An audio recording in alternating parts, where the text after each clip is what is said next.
यमराज का नाम तो सुने होंगे। बिल्कुल। देखिए कैसा पॉडकास्ट है जो शुरू हो रहा है डेथ से। चलिए बढ़िया है।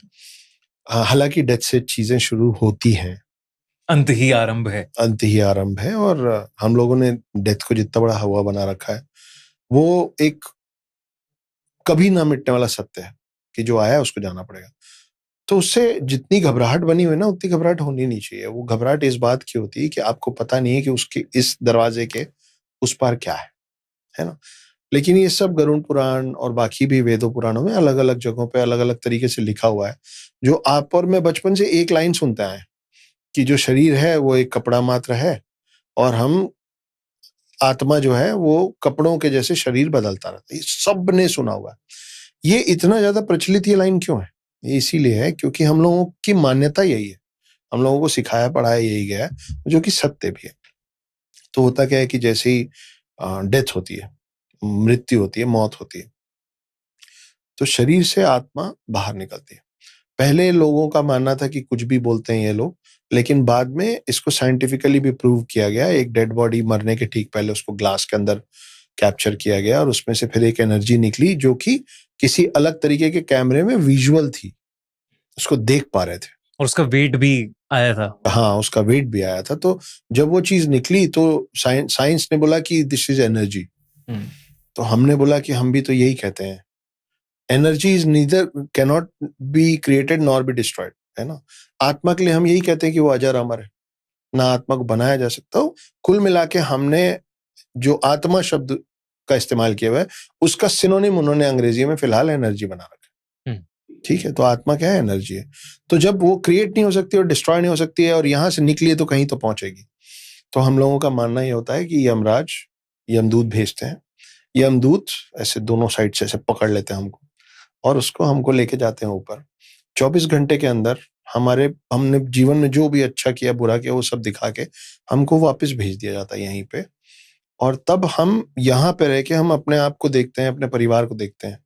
और हम कई बार ऐसा होता है कि आत्मा कोशिश करती है वापस उस शरीर में जाने की, है ना। जो आत्मा नहीं चाह रही है कि मैं उस शरीर में वापस चले जाऊं, वो मोक्ष के करीब पहुंच गई है, उसको नहीं आना है इस वस्तु जीवन में वापस, है ना। उसको मटेरियलिस्टिक लाइफ में नहीं आना है।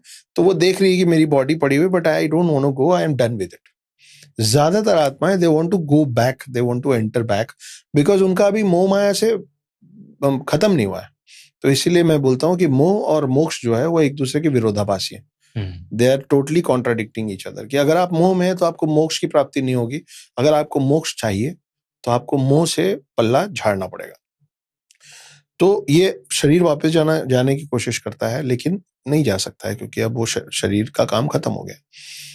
तो आत्मा अपने ही परिवारजनों के बीच में कुछ समय रहती है, उनको पुकारती है, उनसे बात करना चाहती है। जब वो उसको समझ में आता है विद टाइम, और ऐसा फिल्मों में भी कई बार दिखाया गया अलग अलग कि तो आप टच करना चाह रहे हो ऊपर, बॉडी के ऊपर से आपका हाथ निकल जा रहा है क्योंकि वो सोल हो गया। तो वो सोल तकलीफ पाता है, वो रोता है, उसको 4 बातें कहनी थी किसी से, लेकिन वो रह गई है ना कि अरे यार, एक बार 1 मिनट का और लाइफ मिल जाए, इस फलाने शख्स को ये बात कह दो। उस चीज की जो टीस है, तकलीफ है, वो तकलीफ उस समय रहती है।